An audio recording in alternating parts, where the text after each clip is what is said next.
Good evening, y'all. Good evening. Bernie Miranda's in here. Lisa Akins is in here. Thank you all for being here on this evening. It seems like it was just a few hours ago. Seems like it was just a few hours ago where we were together and talking about all kind of stuff. Y'all, we had a great discussion this afternoon. I hate that some of y'all missed it. Some of the names that I'm used to seeing in here, you missed it this afternoon, but it was a great conversation and the chat was engaged. We talked about a myriad of things, and I wanted to come back on this evening and kind of tap into that discussion and kind of finish it out if we can. If there are any social workers in the chat, just let me know. If there are any people who work with children, if there are any primary teachers, elementary school teachers, or daycare workers, or anything in that vein. Now, one of my college degrees is in early childhood education. But the one thing that we meandered into earlier is something that I have not studied, I have not focused on, but it's something that I realized is an issue in the community. And that's childhood trauma. And we'll get to that. Did anybody see this eclipse? They told us on the West Coast that we would only see 50% of it, so I wasn't that enthused about it. Didn't even go outside to look up. I figured I would find images like this on the internet later on. Did anybody step outside? I had a homie of mine on the East Coast who called me up and said, "Hey, it's people all outside standing around and everybody's looking up. It's such a weird vibe." Did anybody pay attention? Or was this all just media hype? Was this some fascination that the media created that people weren't really interested in? I didn't pay no attention, y'all. I told you. I had an option to study astrology when I was in undergrad. And I found the idea of it to be so daunting that I chose to study rocks instead. I took a geology class. So when this came around and got on my radar and it was in the news and they were pushing it and saying eclipse, eclipse, eclipse, and everybody kind of chimed in. I even saw something about Sonny Hostin on The View saying that the eclipse was caused by global warming, climate change. Everybody wants to get in on it. Bernie says, "I live in Wisconsin. I didn't see nothing." Let me quote it right. I didn't see anything. I get it. Robin Mitchell says, "I was able to view against the will of their heavy metals to cover it. Yahweh, let it be seen." I get it. I understand. Jamie Casas won. Yes, in Texas. Just another day. Too much hype. I believe that. But a lot of people were into it. And a lot of people feed into what the media pushes. And I think that is one of the things that our youth deal with. And that's one of the things we're going to discuss tonight, how the media affects the youth. How these media images, sounds, messages that are pumped into their brains 24/7, how it affects them. But first, I wanted to get to this hip hop story because that these kids listen to the rappers, right? I don't know if I'm the only one out here who's acknowledging this, who's recognizing this, but that the kids recognize the rappers. Anybody know that? They know more about it than people my age and people your age. There's some people in here that follow this channel that are old enough to be my parents. I'm always fascinated by them, that they would pay any attention to anything I have to say. It's an honor to have you here. It's a pleasure. I appreciate your support. But I always give respect to my elders because that's how I was taught. But I understand that If you're 20, 30 years older than me, you may not know who J. Cole is. You may not know who Kendrick Lamar is if you're of a certain age and maturity. But this is another story that's been out here in the media that's caught some legs, got some traction in the last couple days, and seems like Kendrick did a diss track and J. Cole did a diss track, and we got what would be the old school definition of hip hop beef. Just go back and forth, but we know that we've seen some issues in the past where hip hop beef has taken a negative turn. Folks have lost their life over diss tracks. Yeah, folks have lost their life over songs, over music. And we have to talk about the community when we discuss this, because I don't see country music artists taking each other's life over a verse. I don't see rock and metal artists taking each other's lives over a verse. At some point, we got to look around and say, you know what, y'all? This is us. Once we accept that fact, we can ask the question, well, how do we deal with us? How do we deal with things that are in our community? Now, in my opinion, some of these things are pushed in our community by them folks. But if we recognize that and we understand that, how can we counteract it in our community? How can we protect the babies, y'all, from some of the stuff that's being pushed to them? Some of the stuff that they may not be psychologically prepared for.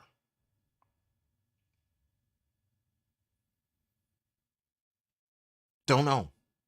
But we gonna come to a conclusion here on tonight. We gonna find some solutions here on tonight. Y'all gonna talk back to me. I need a talk back church. Y'all, what happened here in this situation is this man made a diss track of a man that he actually respected. Shows how powerful this music industry is. That's why I rave against it so much, y'all, because I've seen so many people, even some with good intentions, go down a bad, dark path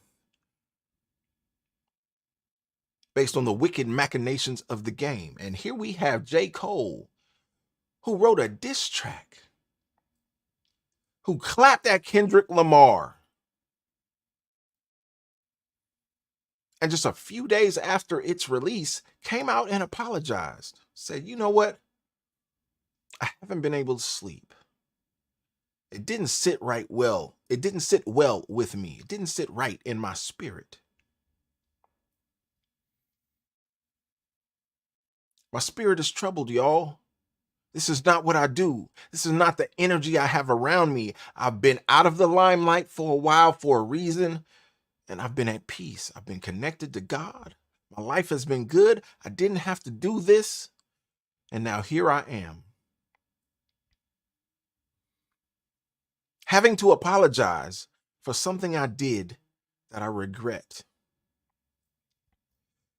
And to that end, I'm going to give him credit, y'all. A lot of people are roasting this dude. They burning him, cooking him on the internet for apologizing. Because people in our community, I'm talking about us. I'm talking about us tonight, Blue Skies Mom. Thank you for being here. I'm talking about us, Robin Mitchell,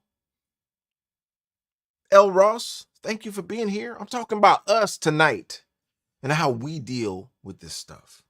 This man came out and said, I took shots at a man that I actually respect. I shouldn't have done it. And after I did it and I saw the blowback, I saw how people were feeding into the madness of the game, of the industry, I felt bad.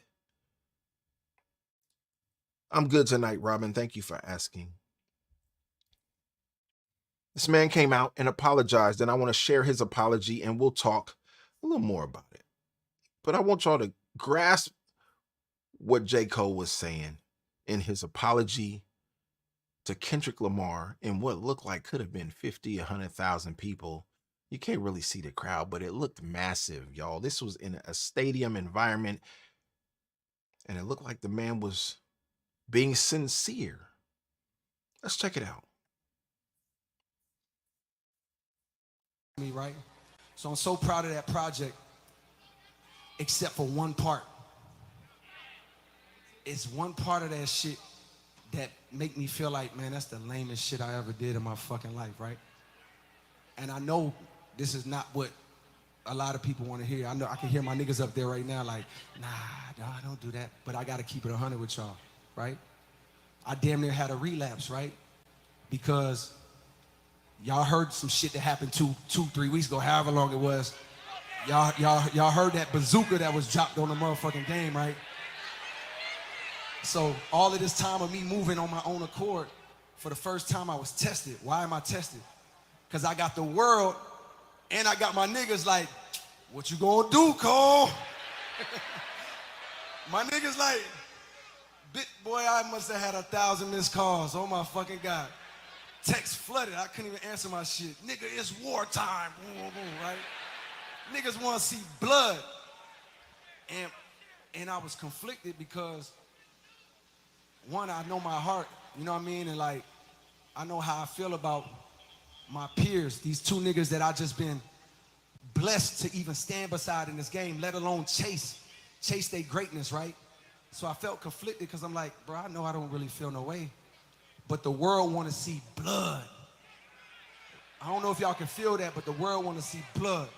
So I say all of that to say, in my spirit of trying to like get this music out, I ain't gonna lie to y'all, I moved in a way that I feel spiritually feel bad on me. Like I try to like jab my nigga back and I try to keep it friendly, but at the end of the day, when I listen to it and when it comes out and I see the talk, that shit don't sit right with my spirit. That shit make me feel, that shit disrupts my fucking peace.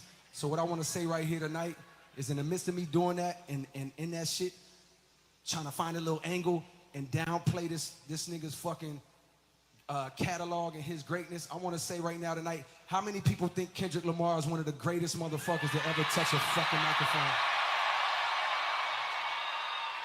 Dreamville, y'all love Kendrick Lamar, correct? As do I. So I just want to come up here and be like, publicly be like, bruh, that was the lamest, like, goofiest shit. And I say all that to say, it made me feel like 10 years ago when I was moving incorrectly. And I pray that God align me back up on my purpose and on my path. You know what I mean? I pray that my nigga really didn't feel no way. And if he did, my nigga, I got my chin out. Take your best shot. I'm gonna take that shit on the chin, boy. Do what you do. You know what I mean? Like, all good. Like, it's love. And I pray that, y'all are like, forgive a nigga for like the misstep and then I can get back to my true path. Cause I ain't gonna lie to y'all. The past 2 days felt terrible. Like, it let me know how good I've been sleeping for the past 10 years.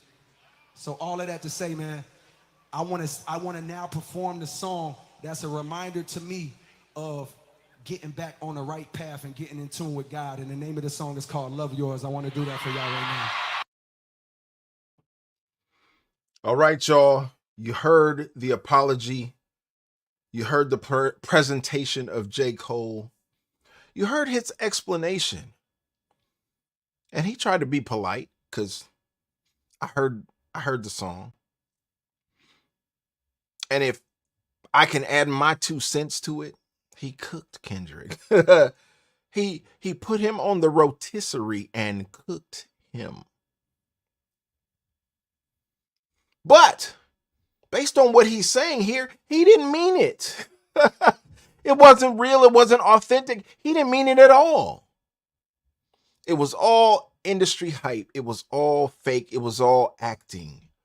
So here, in a moment of authenticity, in a moment of candor where he tries to be genuine with his public and make amends,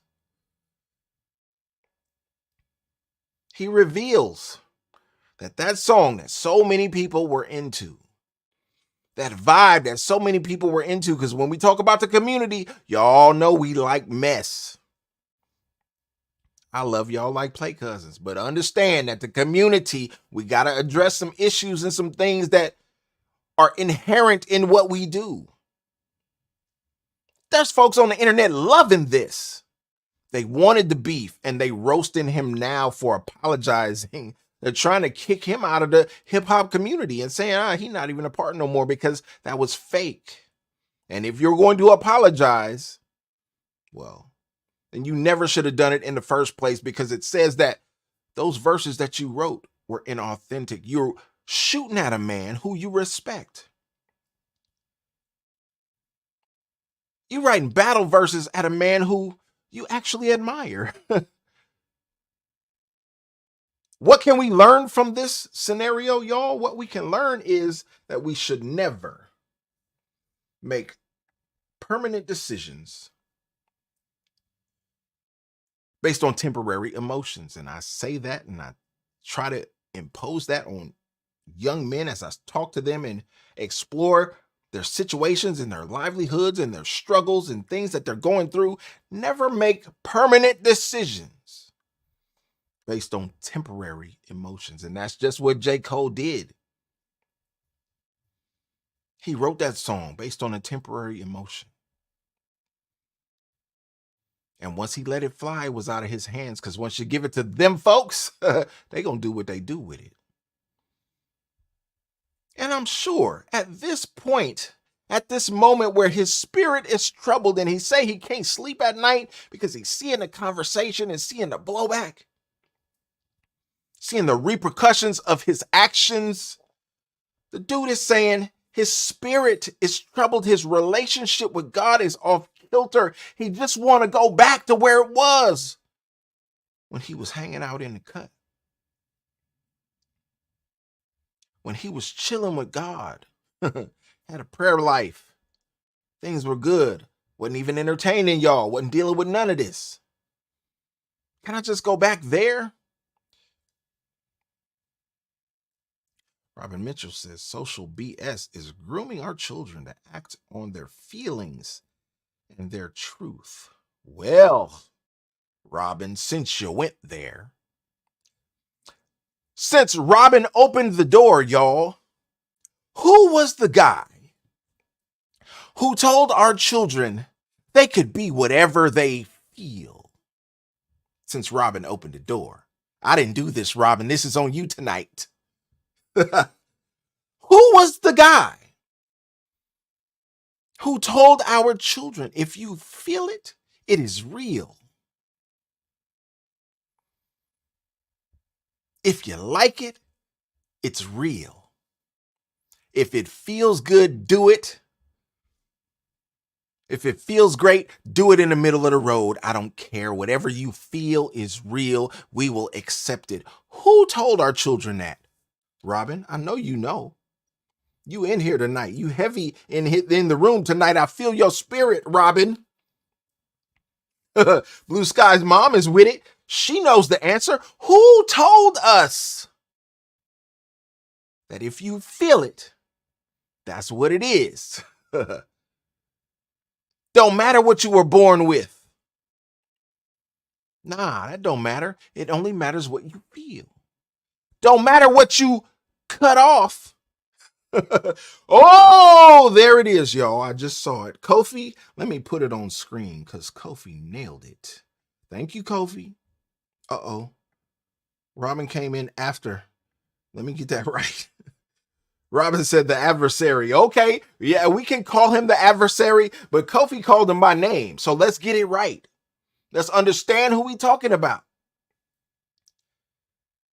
That brown guy who sat in the Oval Office and told our children that they could be whatever they felt like, and the world would have to accept it.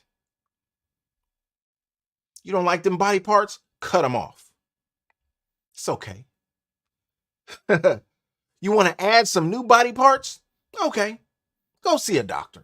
They can make that happen for you. Matter of fact, we'll put in some government programs and let the government pay for it. You want to join the military and have a transformational procedure?